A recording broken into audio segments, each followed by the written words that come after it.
going home in defeat. Harvest was supposed to get easier today. Corn is finally behind us, and all we have to do is switch over to soybeans. It sounds simple enough. Damn it, trees. But within minutes of rolling into the field, God. one combine showed just how worn out it is. This is unreal. What happened? While the other just refused to cooperate. We were at the point where we were taking this apart. We're supposed to be harvesting with 2 combines. I don't know how we're ever going to get this season done. Instead, now we just have 2 problems. This isn't going to end well. We finished corn. All the corn out there is done. All we got to do is take this last truck in. I spent the evening cleaning out my combine and cleaning out the grain cart. So, in theory, all we should have to do is put the bean head on the combine, hook it up, adjust the sieves and cylinder and the chopper blades, and we should be pretty much ready to go. It's gonna be nice to get all of this corn out of here. And you know what? I didn't really get much corn for the squirrels this year, but I guess they'll have to get store-bought corn, which is kind of stupid. Maybe I should take 5 gallons or something. This is the last of my corn. Okay. Corn is done. It's excellent. Let's see how well they got this cleaned out. Oh my God. Well, I guess we have squirrel corn. I told him it was the last load.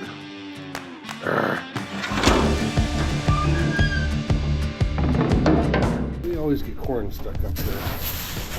But they didn't even try. Come on. Obviously the truck is my responsibility, but usually when you tell the guys in the pit that you're switching to a different crop, they'll try to get everything out that they can. I mean, they don't want crops getting mixed together. I guess now I have a supply of corn for the squirrels. Yeah, I'm that guy. The last of that, we'll just drive out here in the field a little ways and just dump it. It got wet and we could have like swept it up off the floor sooner, but just grain collects there and it just does that.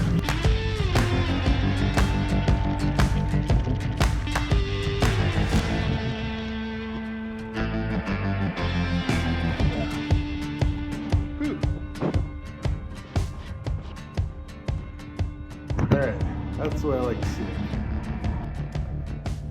Got so much leftover corn, it's stupid now since they didn't clean that out. Got that all cleaned out in there. So I'll close that up. Close up this side. Put these chopper blades in here, which seems like it should be easy, but they're all a little bit wonky, so you gotta help them along a little bit. It's just one that wants to be a pain. This combine usually just stays on corn, so I hadn't really looked at the condition of the chopper blades. They need some love, but they aren't going to get it right now because we need to go.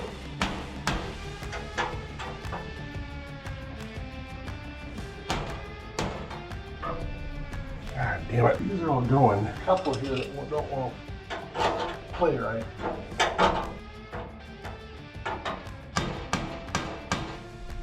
Well, he's not here. It looks like he went ahead and went to John Deere. All right, well, we are basically ready to go. We got the combine, some holes filled in it. Some of the fingers and the sieves were a little goofy. Did a little bit of welding on it. Cleaned out all the corn. We need to put in some hydraulic fluid, I believe. And I think that's about it. Gary just dropped off the corn head, and now we're gonna go ahead and pick up the bean head. Getting everything set up to do beans took a little longer than we thought, but we're gonna get going. This stage is just not going right. Got pretty much all set. I was getting ready to go out, turned on, and the reel being the big wooden thing out there spinning around, it wouldn't engage. So now we are at the point where we are taking this apart. Doesn't seem like it was turning the way it's supposed to be. Oh yeah, that's right. What was originally there is gone. I'll see what we can do here. We had a similar problem last time we tried to convert this over to beans, and I'm just vaguely recollecting what happened. Whoever owned this machine originally, the part that goes from this shaft, this is the valve. So when you turn the wheel on top, slow, open, and that turns, but it doesn't engage anything, doesn't turn anything on. So I'm thinking there must be something inside of there that wasn't working. Whoever modified this, I think they must have stripped, if I can find all the parts I've got in all the cab here. This is what the knob looks like on the top. And this shaft on the end got chewed up or something. And so they took a piece of fuel line and just stuck it over the end of that, jammed this on there with a couple of hose clamps and went over the end of that.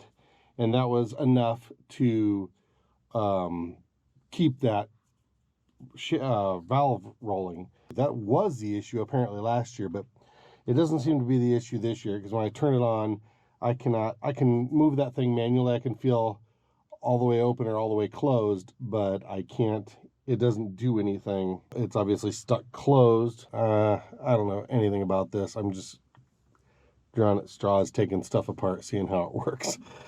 This is not good. Gary's coming back already. Doesn't seem good. Something's wrong.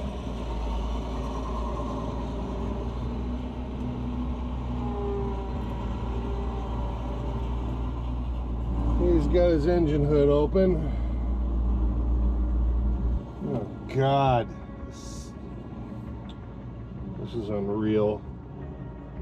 What happened? We might have to try and resurrect the old bean head, which we haven't used in a number of years, but that might be our only option right now.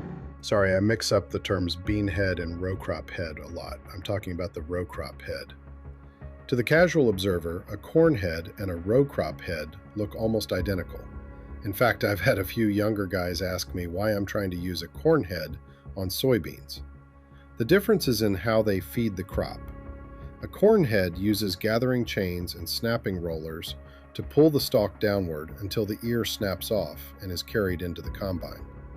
On the other hand, a row crop head uses gathering belts to pull the entire plant into a spinning, star-shaped blade, which cuts the stalk before feeding it into the machine. Like I said though, if you don't know what you're looking at, they really do look the same. Well, it's looking like we might have to use the bean head. You want to see the bean head? It's been sitting. We're not even sure. We think one row might even be broken on it. Well, that's the bean head. Problem is, trees are growing through it. Good God.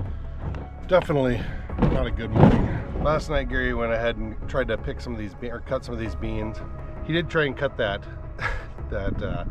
row crop head out of the brush. We got it cut, but then it's settled so low to the ground that we can't get the combine under it without jacking it up, and we don't even know if it's going to work or even if we can get it out of there. I can hear him going behind me.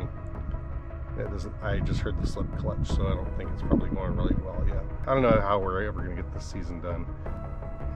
Just not a great start to the day. It's stressful. Stressful.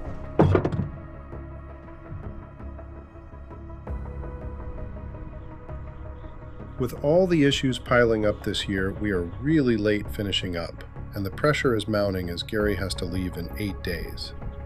I'm not worried so much about getting finished as I am having another major breakdown when I'm the only one around. Trial by fire is probably the fastest way to learn, but those are hard lessons when your income for the year is on the line. After that fire, Gary replaced all the bearings and put that shaft back in, and everything's fine. For what we can tell now, there's a idler pulley that has worn grooves. It's a triple belt, 3-grooved belt, and that has it's worn, so it's kind of developed grooves of its own. It wanted to push the belt off on the other one, so instead of having 3 belts like that, you're only running 2 really. So we switched one off the old machine, put that on there. Now he's testing that out. This season is not going good, and it's not going to end good. With my machine, that box I was digging into, that is the valve that controls the reel that spins around in front of you, that kind of pushes the beans into the header. It's going to be a lot of work to get in there and and make sure it's doing what it's supposed to do. So that being said, it will not operate the reel. It basically makes that machine it's kind of useless right now. The row crop header, you saw what that looked like. You went in there this morning or last night sometime and cut all the trees out of it. We parked it for a reason. One, it's old technology. It still works. It's a pain in the ass, but it works. We think there was one row on it that was really weak and not working right. If we're going to work on that, we might as well work on the other problems that we already have instead of digging into a new problem. This is a tough year. We should have been done long ago. It's late in the season. It doesn't look like it because I'm in a t-shirt. Today is just abnormally warm right now. Like I said, this isn't going to end well. So we did that one round and the bearings are heating up. The belt jumped out of its groove like it did in the previous tries. We don't really know what the answer is here. There's where that tree got cut out. We got it up on I the was block. fairly confident that the row crop head would work. I just couldn't remember what was wrong with it when we parked it. It was bearings. It's always bearings. Bearings and age. Well, we got one side. Seems to be working relatively normal. See if we can't get this other side to go. The gathering belts were stiff and the chains were rusty as hell, but that's what WD-40 is for. We weren't going to be able to get the bearings until morning, so we moved over to Gary's machine to see what we needed to do to fix it. We ended up removing a lot of belts and wheels to get to the issue, and determined that we should slide the shaft over a hair to better align it with the rest of the wheels it was working with. Turn it just a little more. A little bit more. Try that. A little bit more. Right there. I mean, it kind of seemed to me as though there was pressure from side to side rather than front to back, but what do I know? It's getting really hard. Shouldn't be hard. It freed up. Something's not straight in here. This is pretty hard to describe, but suffice it to say that we had run out of ideas So is it in the right spot now? and could feel the weight of the season crashing down on the both of No, it's us. got to go about another quarter. You can turn it a quarter. Other way, other way.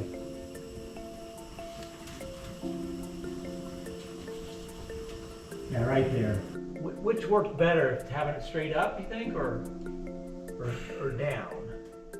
You know, I'm gonna maybe put, down. I'm gonna put it straight down. I'll try to get that belt on if I can. This wheel weighs about 75-80 pounds, and like everything on the combine, has to be put on in a certain way. You have to lift it to the shaft, which is about forehead level, and tilt the top inward to fit it in its home. Did you have to tip it up in there, or? I had to tip it towards me. Oh, I think you had to tip it in to the top, didn't you? Or no? Fuck. Hold on. God damn it. You just, Yeah, tip it in. I was gonna say that's, There we go. just gotta lift it up enough to. Okay, sorry. Pull it up. No, you're good, it's it. Since this is a side hill combine, it's a little more difficult because there is no room for anyone to help. So I was just praying that I don't lose my grip on it. Well, I don't know. I guess it's, to me it looks like it's out now, but it was wanting to crawl out, so I guess maybe this is the way to do it. We're going to get bearings. We'll slap those in there, and then I'll be running the row crop head, which will be an adventure. I actually really like the row crop head. If the beans are dry and there aren't any weeds in the beans, it works like magic. As soon as you get a couple green stalks or green weeds that in there, they wad up under the belt and it sets the slip clutch off, and it's very, very aggravating. If this all works out, I will be amazed. We were on the verge of having to have someone do it for us, which would have cost a stupid amount of money, I'm sure, and would have just been sad. It's like, just sad. So if somehow we can pull this off, it would be amazing. What are you ding-donging? Maybe you should start that big tractor and move it to the north. Okay. We're gonna do that. We're gonna start the big tractor and move it to the north. Keep your fingers crossed. That should be like the catchphrase of this whole channel. Keep your fingers crossed, because it seems like I say that about once a day right now. This tractor is the first one I've driven that has the single stick quad range. It seems it was first introduced in '81 on the iron horse tractors. Since the 8640 was only made from '79 to '82, half the run had 2 shifters and half had only 1. The transmission on this new tractor is pretty sketch. I also don't like this the shifting, I don't know what you call this. Like ours is, like you call it quad range, most of them. You have A, B, C, D, 1, 2, 3, 4, different levers. Put into one lever into A or B, C, D, put the other one in 1, 2, 3, 4, and you shift that more like you would, kind of like you would a car or a truck. This one has one lever for everything, and you have to go over and select A, B, C, D, then you have to go out, go back up, and then select 1, 2, 3, 4. I'm sure when these things were brand new it was excellent, but this one is old, and I'm sure they beat the hell out of the transmission in this thing over the years. Being a big tractor, I think it was probably from Montana. So I don't know, I have a feeling that'll be a problem way down the road. Hopefully way down the road. Way down the road. Alright, that's as far north as we're gonna move it. Oh, I've been recording for a long time. A couple weeks ago when I was working on a different field, I found this thing in the field and I was like, what the hell is that? It's some sort of old fungusy thing. Yeah. And I've been finding these. This is the 3rd one now that I've found.